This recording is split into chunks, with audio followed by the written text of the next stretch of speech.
Euzu billahi mineşşeytanirracim. Bismillahirrahmanirrahim. Elhamdülillah ve salatu ve selamu ala Resulillah. Değerli arkadaşlar, Muhammed Mahmud Hicazi'nin Et-Tefsirul Vadih adlı eserinden Fussilet suresi 9 ve 12. ayetleri, 9'dan 12. ayete kadar olan kesitin tefsirini yapmak üzere birlikteyiz. Fussilet suresi 9-12. ayetler. Önce kitabımızın metodu şudur. Önce kelimeler kavramları veriyor. Sonra el-ma'na başlığıyla tefsire geçiyor. Biraz diyelim ki daha önce okuduğumuz tefsirlerden biraz yöntemi farklıca. Yani ayetleri kesit almıyor. Bu kelimeler, kavramlar manasını verdikten sonra toplu halde tefsir ediyor. Ayetlerin atmosferinde kalarak çok dağıtmadan ayetlerin verdiği mesajlar sınırında, çerçevesinin dışına çıkmadan o şekilde izahını yapıyor. Okuyalım. Estaizu. Önce ayet-i kelimeleri okuyup mealini verelim. Ardından kavramlar ve ayetlerin toplu tefsirine geçelim. Bismillah. Ne diyor ayet-i kerime? Kul innekum letekfurun billazi halaqal arda fi yevmeyni ve tec'alun lehu endaden zalike rabbul alemin ve ce'ale fiha ravasiye min fawqiha ve baraka fiha ve qaddara fiha akvataha fi arba'ati ayyamin sevaen lissailin. Buraya kadar bir meal verelim. Kul, de ki, ya Muhammed, de ki, اَاِنَّكُمْ لَتَكْفُرُونَ بِالَّذِي خَلَقَ الْاَرْضَ فِي يَوْمَيْنِ اَاِنَّكُمْ yoksa siz tekfuruna inkar mı ediyorsunuz? Yoksa siz inkar mı ediyorsunuz? بِالَّذِي خَلَقَ الْاَرْضَ فِي يَوْمَيْنِ yeryüzünü, arzı, yer küreyi 2 günde yaratan zatı inkar mı ediyorsunuz? وَتَجْعَلُونَ لَهُ اَنْدَادًا ona denkler mi tutuyorsunuz? Ona kafa tutacak, mülkünüz, hakimiyetini paylaşacak rakipler mi uyduruyorsunuz? Endad cem'un nit kelimesinin çoğuludur. Yani rakipler, denkler, yani kafa tutacak ortaklar anlamında. Zalike Rabbul Alemin. O Rabbul Aleminken, Allah alemlerin Rabbiyken ve arzı, yer küreyi 2 günde yaratmışken. وَجَعَلَ ف۪يهَا رَوَاسِيَ مِنْ فَوْقِهَا وَبَارَكَ ف۪يهَا وَقَدَّرَ ف۪يهَا اَقْوَاتَهَا فِي اَرْبَعَةِ اَيَّامٍ وَجَعَلَ ف۪يهَا yeryüzünde meydana getirmişken Allah وَجَعَلَ ف۪يهَا fil ard meydana getirmişken neyi? Ravasiye, yüce dağlar, sarsılmaz dağlar, sabit dağlar, min fevkiha, min fevkil ard.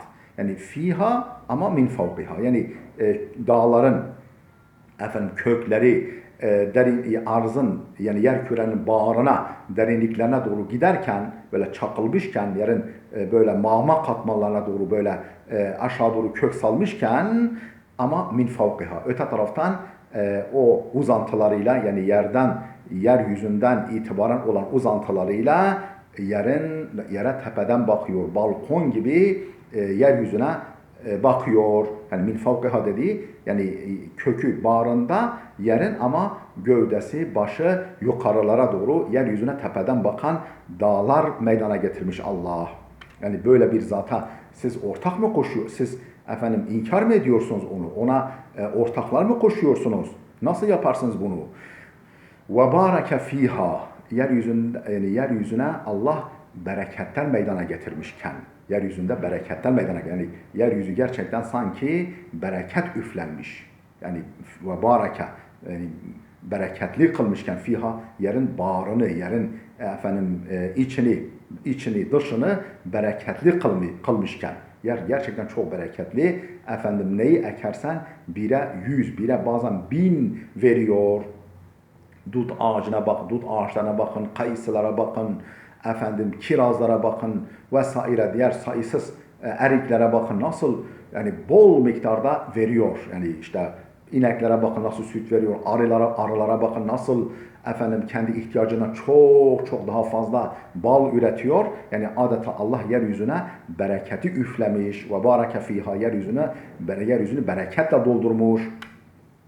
Ve kaddara fiha akvataha, ve yeryüzünde, yani yine yeryüzünde gıdalarını, tabi yeryüzünün gıdaları derken yeryüzünde yaşayanların gıdalarını, kutlarını, geçimliklerini de Allah ölçmüş, biçmiş, takdir etmiş. Yani hangi canlı türü, hangi bitki türü ne yiyecek, neyden yararlanacak, bunu da Allah takdir etmiş. Fi arbaati eyyamın 4 günde. Yani 4 günde ne yapılmış? Dağlar çakılmış, belirlenmiş, bereketli kılınmış yeryüzünü, toprakları verimli, bereketli hale getirilmiş.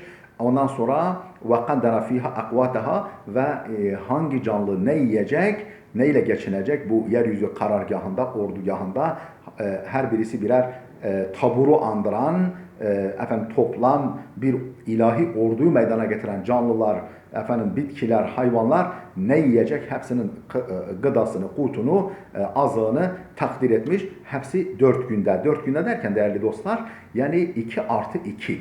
Yani ilk 2 güne ilave. İlk 2 güne ilave. Yani sanki şöyle düşünelim. Yeryüzünün, yani kaba inşaatı ilk 2 günde tamamlanmış. Ondan sonra bu detaylar, dağların yükseltilmesi, rızıklarının, yani toprakların verimli, bereketli hale getirilmesi ve hangi canlı ne yiyecek, hepsinin takdir edilmesi, ihtiyaçları, silahları, donanımları falan, bitkiler, canlılar, bu toplam 4 gün. Yani ilk 2 gün artı 2 gün daha. Yani sanki böyle ince işçilik 2 günde tamamlanmış. Bu toplam etti fi arbaate eyyamın. Yoksa bu ikinci kısım 4 günde ilk 2 güne ilave etti 6 gün anlamında değil. O zaman 2 günde semavatın dizayn edilmesi, semavat halinde takdir edilmesi, dizayn edilmesi, düzenlenmesi eder 8. Yani halbuki biz biliyoruz ki yer ve gök 6 günde yaratılmış. Kur'an'da böyle. Yani ondan anlıyoruz ki ilk 2 güne ilave 2 gün daha o ince işçilik, tabiri caizse bu yeryüzü sarayının ince işçiliği o 2 günde tamamlanmış, etti 4. Fi arba'ate ayyamin sevaen lis-sa'ilin. Sevaen lis-sa'ilin, burada 2 mana var değerli dostlar. Sevaen lis-sa'ilin, yani ihtiyaç sahipleri için, ihtiyaçlarını arz edenler için, yani ihtiyacını lisanı, fıtri lisan, doğuştan lisan, ihtiyaç lisanı vesaire dillerle ihtiyacını izhar eden, ihtiyaçlarını dile getiren varlıklar için sevaen, yani mükemmel, sevaen hiçbir şey, dört dörtlük anlamında, sevaen dört dörtlük anlamında. Kimin için bunları takdir etmiş dört dörtlük biçimde? İhtiyaç sahipleri için. Sail, hani dilenci, ihtiyaç sahibi varlıklar gibi algılayacağız. Bu birinci mana. İkinci mana, bu konuda soru soranlar için tam bir cevap. Sevaen, tam bir cevap, lissailin, soru soran. Yani bir soru soran manası var, bir de ihtiyacını arz eden, ihtiyacını dile getiren anlamı var. Her iki manada doğrudur. Yani iki manada anlaşılabilir. ثُمَّ اسْتَوَى اِلَى السَّمَاءِ. Sonra Allah semaya yöneldi. Semaya, yani hükmünü, takdirini yöneltti. وَهْيَ دُخَانٌ. O gökyüzü, yani ölü alem, yani yukarı alemler bir duman, duman demek, duman halindeydi. Yani toz bulutu, bir bakıma toz bulutu halindeydi. Fen bilimlerinde onun adı var. وَهْيَ دُخَانٌ فَقَالَ لَهَا وَلِلْاَرْضِ اِئْتِيَا طَوْعًا اَوْ كَرْهًا. Allah leha dedi, lissema, semaya ve arza dedi ki اِئْتِيَا طَوْعًا اَوْ كَرْهًا. İsteyerek ve istemeyerek, isteyerek de olsa, istemeyerek de olsa geliniz. Yani varlık sahasına çıkınız. Bu varlık aleminde rolünü oynamaya başlayınız. Ondan sonra vazifenizin başına geçiniz diye Allah onlara dedi. İsterseniz de istemezseniz de bu şekilde onlara dedi derken, yani tekvini, kozmolojik bir emir yöneltti anlamında. Galata, eteyna ta'i'in. İkisi de gök ve yer ikisi de dediler ki biz seve seve baş göz üstüne efendim isteyerek geldik ya Rabbi. Yani görevimizin başına isteyerek geldik ya Rabbi. Tabi bunlar temsili hakikatlardır. Temsili hakikatler. Yani Allah yani sanki böyle bir karşı tarafta bir memur var, bir emir eri var, yani bir disiplinli asker var. 2 tane asker komutanları olan Allah Celle Celaluhu onlara çağırıyor. Görev başına koşun falan buyuruyor. Onlar da biz efendim baş üstüne geldik diyorlar. Yani isteyerek diyor ya, buyuruyor ya. Onlar sanki diyorlar ki istemeyerek ne kelime ya Rabbi? Biz efendim isteyerek geldik, seve seve geldik görevimizin başına. Çok tatlı, çok canlı, çok efendim böyle göz önünde canlanacak şekilde Allah tasvir ediyor bu meseleleri. Çok güzel, tatlı anlatıyor, anlayalım diye. قَالَ فَأَتَيْنَا طَائِعِينَ Biz itaat ede geldik. Seve seve geldik ya Rabbi. فَقَضَاهُنَّ سَبْعَ سَمَاوَاتٍ فِي يَوْمَيْنِ Allah semayı da yani yukarı ulya alemleri de 2 günde dizayn etti, tertip etti, düzenledi. Ve evha fi kulli sema'in emraha ve her semaya yani her gök katmanına mesela atmosfer de bir göktür yani atmosfer çünkü yukarı alemdir atmosferin de katmanları var her bir katmanın görevleri vazifeleri var efendim öte taraftan atmosferin dışına çıktığı zaman yine semanın yukarı ulya alemlerin katmanları var her bir katmanın kendine göre görevleri, vazifeleri var. 1. kat, 2. kat, 3. kat, 4. kat, 5. kat, 6. kat, 7. kat hepsinin efendim üstlendiği bir rol var. Yani tıpkı bir apartmanın katları gibi hepsinin görevleri var.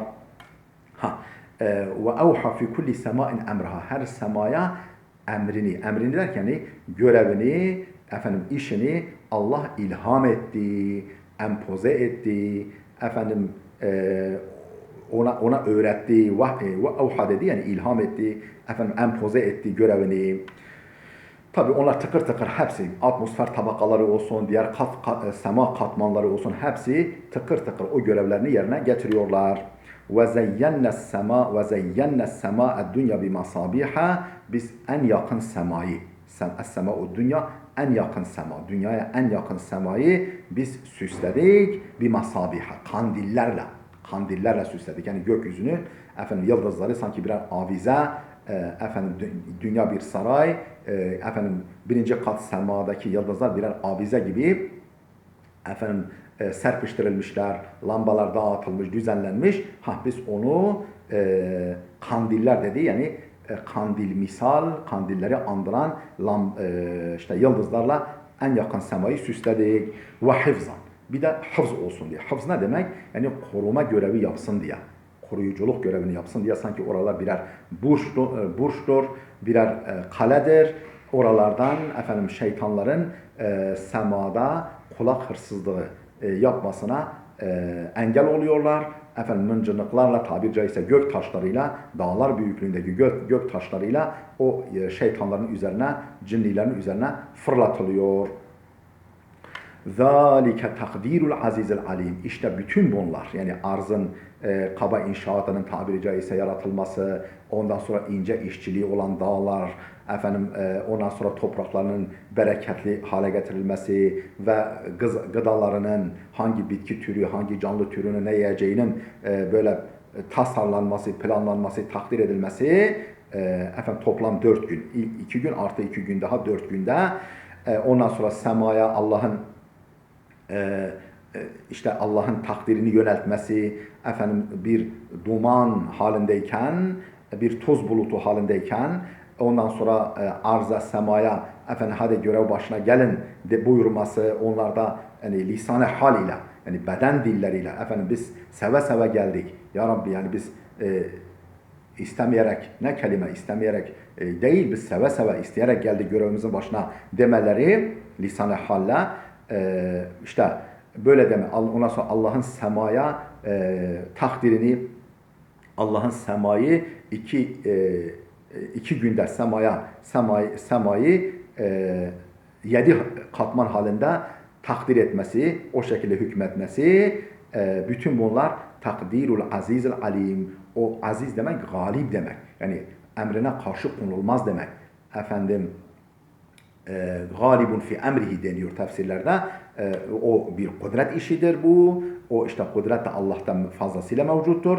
Alimin, aziz ve alim yani her şeyi bilen ve kudreti her şeye yeten, her şeye galip olan Allah'ın takdiridir. Tasarlaması, planlaması ve uygulamasıdır. İşte böyle olan bir zatı siz nasıl inkar ediyorsunuz? Nasıl ona denkler, şerikler, ortaklar uyduruyorsunuz? Var mı bu şekilde bu işleri yapabilecek, dolayısıyla Allah'a ortak olabilecek bir varlık buyuruyor. Şimdi değerli dostlar biz mealini verdik, hafifçe tefsir de ettik aslında.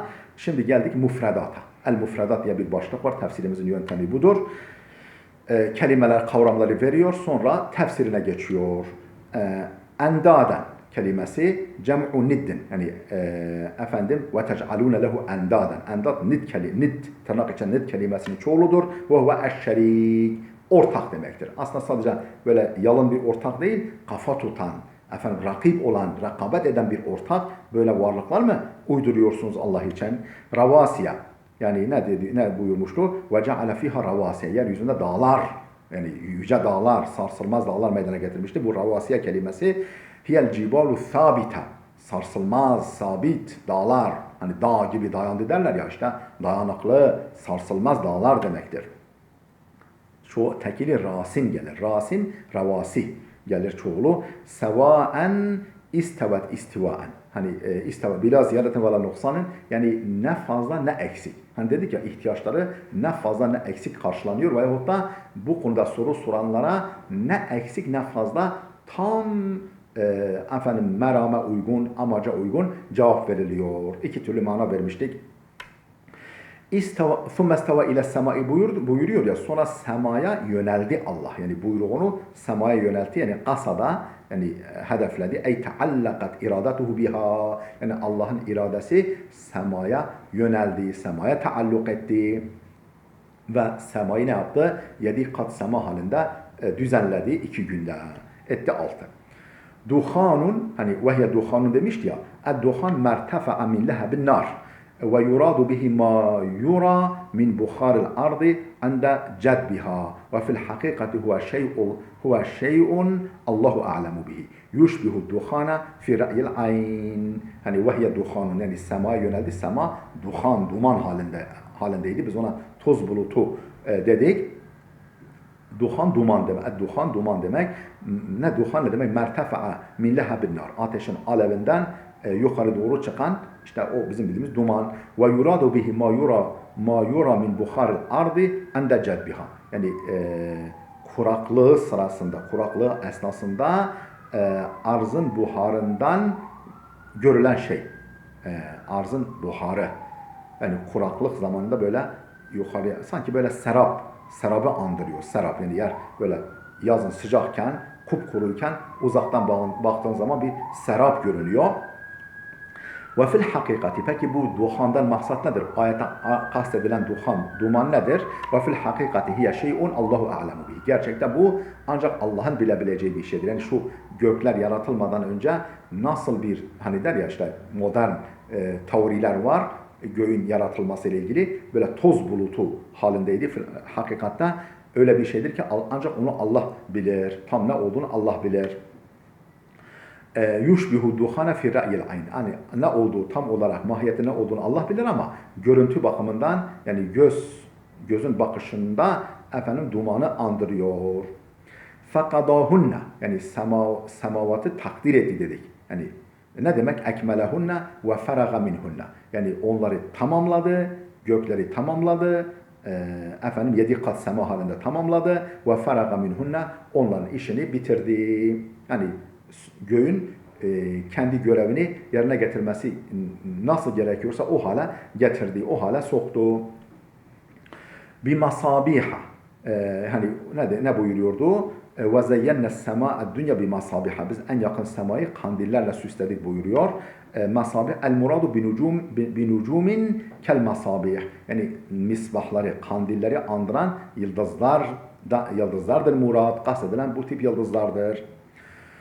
وهذا بيان لوحدانية الله التي أوحى بها الله لرسوله حيث ذكر هنا مظاهر قدرته التي تثبت له الوحدانية وتنفي عنه الشريكة مع تأنيب المشركين وتعنيفهم على كفرهم وهذا بيان لوحدانية الله تعالى. Bu ayet-i kerimeler Allah'ın vahdaniyetini beyandır. Allah'ın birliğini açıklamaktan ibarettir. Hangi vahdaniyet? Elleti evha bihallahu li rasulihi. Allah'ın peygamberine vahyetmiş olduğu birliğini argümanlarla, delillerle açıklamaktır, beyan etmektir. Yani delillendirmektir. Haythu zekerahuna mazahira kudreti. Şu açıdan ki burada Allah kudret eserlerini, mazahiru kudret, kudretinin görüntülerini, kudretinin izlerini, eserlerini Allah burada zikretmiştir. Elleti tuthbitu lehul vahdaniyete. O kudret eserleri ki, o kudretinin eserleri ki onun vahdaniyetini ispat ediyorlar. Onun vahdaniyetini, birliğini, ortağının bulunmadığını, rakibinin, dengenin bulunmadığını ispat eden vahdaniyetini ispat ediyorlar. Ve tenfi anhu şerikete. Yani vahdaniyetini ispat, ortakları ondan nefy edeceği. Yani böyle bu işleri yapan bir zatın ortağı olamaz, ortağa ihtiyacı da olamaz, ortağa tahammülü de olamaz, ortağa yer vermesi düşünülemez. Ma'a te'nibil müşrikin. Öte taraftan ona ortak koşan kimselerin, işte müşriklerin azarlanması. Te'nib yani azarlanması, kınanmasıyla beraber. Bir taraftan ispat ediliyor, bir taraftan müşrikler kınanıyor, azarlanıyor. Ve ta'nifihim ala kufrihim. Küfürlerinden, inkarlarından dolayı, nankörlüklerinden dolayı azarlanıyorlar. Kötüleniyorlar, kınanıyorlar, protesto ediliyorlar adeta. El-ma'na, yani bu ayetlerin tefsiri. Kul lehum ya Muhammed, ey Muhammed, bu o müşriklere de ki, eynnekum letekfuruna billahillezî halakal arda fi yevmeyni. Eynnekum, siz nasıl olur da letekfuruna billahi, Allah'ı inkar ediyorsunuz. Ellezî halaka arda fi yevmeyni. Yeri, yani dedik ya, yerin kaba inşaatını tabiri caizse 2 günde yaratan Allah'ı. Ve tec'alûne lehu endâden ve şuraka. Nasıl oluyor da ona nitler, rakipler, denkler ve ortaklar uyduruyorsunuz? Yani bu gibi şeyleri meydana getiriyorsunuz. Böyle bir şey yokken ortada.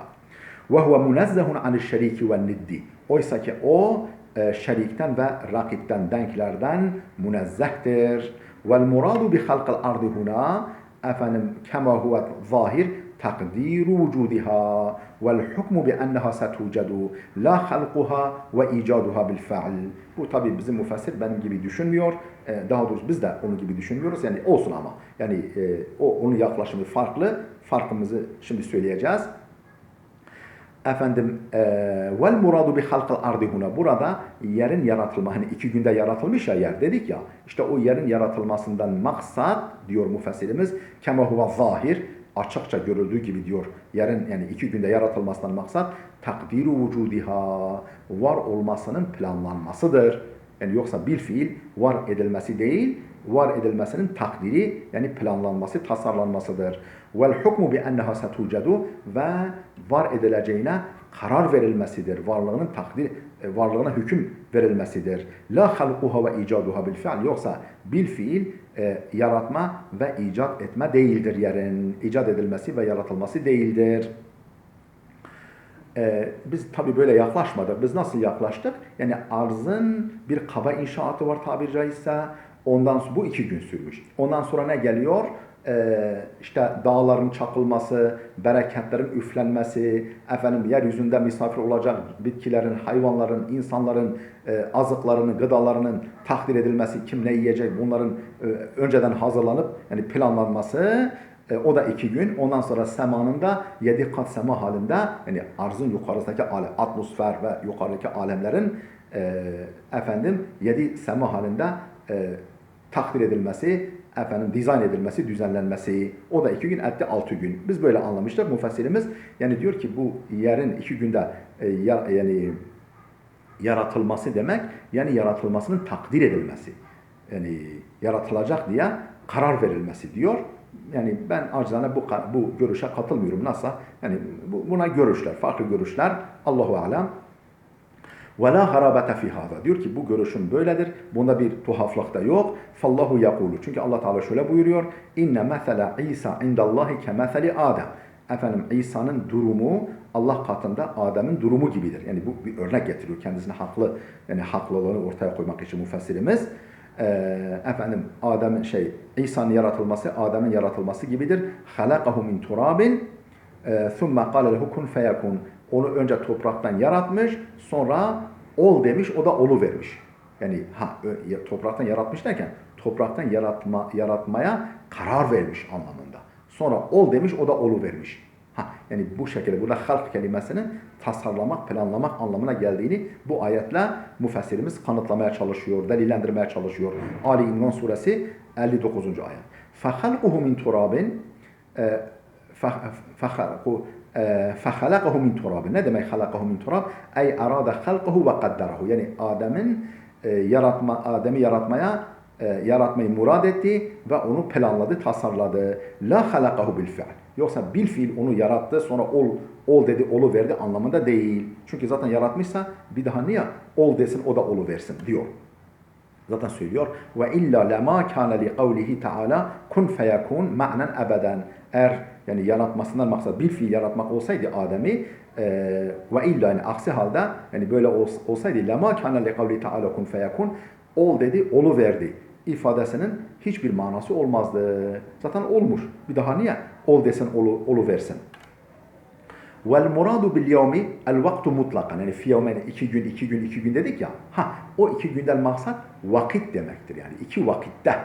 Tamam yani 2 süreçte anlamında, 2 devrede, 2 evrede anlamındadır. Vel muradu bil yevmi el vaktu mutlakan. Yani mutlak vakit anlamında. Lel yevmul ma'ruf. Yoksa bizim bildiğimiz gün, 2 gün anlamında değil. Le'ennehu lem yekun hâzan nizamu vucide ba'du. Çünkü bu günlerin ölçülmesi için yani gün mefhumu henüz yok. Yani henüz gökler yok, yer yok. Yani لَأَنَّهُ لَمْ يَكُنْ هَذَا النِّظَامُ وُجِدَ بَعْدُ. Çünkü henüz bu nizam icat edilmemişti. Dolayısıyla bizim bildiğimiz gün yani 24 saat yoktu ortada. O zaman 7 vakit yani 7 süreç, 7 devre, 7 evre anlamına geliyor. وكفرهم بالله يتمثل في جدالهم في ذاته وأفعاله وإنكارهم لوصفه بكل كمال وتنزهه عن كل نقص وإنكارهم قدرته على البعث وإرسال الرسل وغير ذلك من عقائد الكفار. Peki kafirlerin Allah'ı inkar etmeleri nerede kendini gösteriyor? Ve kufruhum billah, o müşriklerin Allah'ı inkar etmeleri yetemesselu fi cidalihim fi zatihi. Allah'ın zatı konusundaki tartışmalarında kendini gösteriyor. Yoksa haşa Allah yoktur demiyorlar. Tabi büyük ölçüde böyle yok. Onu hiç kabul etmeyenler de var da dehriyun var. Tabiat, o günkü dönemde yani bugünkü naturalistler, tabiatperestler gibi o günde dehriyun var, dehriler var. Onların Allah'ı inkar etmeleri ne demek yani? Diyor yetemesselu fi cidalihim fi zatihi. Allah'ın zatı konusunda cedelleşmelerinde, tartışmaya girmelerinde kendisini gösteriyor. Allah'ın zatı konusunda ve ef'alihi fiilleri konusunda ve inkarihim li vasfihi bi kulli kemalin. Her türlü kemalle, her türlü mükemmellikle muttasıf oluşunun Allah'ın inkarında kendini gösteriyor. Her türlü kemalle muttasıf, her türlü kemal vasıflarıyla vasıflanmış olduğunu inkar etmekte kendisini gösteriyor. Ve tenazzuhihi an kulli naqsin, her türlü noksandan münezzeh olduğunu inkar etmelerinde kendini gösteriyor onların inkarları, küfürleri. Ve kufrihim kudratehu alel ba'thi ve irsalur rusul. Yani onların küfrü nerede kendini gösteriyor? Allah'ın öldükten sonra dirilişe ve peygamber göndermeye kadir olduğunu inkar etmelerinde kendisini gösteriyor. Onlar bu açıdan kafir idiler. Yoksa Allah'ın varlığını kökten kabul etmemelerinden dolayı değil. Ve gayri zalike min aqaidil kuffar. Bu ve benzeri kafirlerin bu ve benzeri inançlarından dolayı onlar kafir oluyorlardı. efendim ve zalikel mevsufu bi halqil ardı fi yevmeyn ve ma seyu'tafu ala hada fi ahiril aya huvallahu celle celaluhu ve ta'alet esma'uhu rabbul alemin rabbu kulli ma fis semavati vel aradin.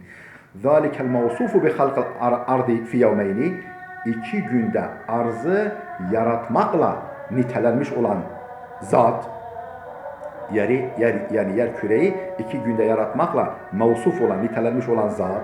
Ve ma seyu'tafu ala hada fi ahiril ayet, ve ayetin sonunda buna atfedilen hususla, buna atfedilen, bağlanacak olan hususla nitelenmiş olan zat huvallahu celle celaluhu kimdir?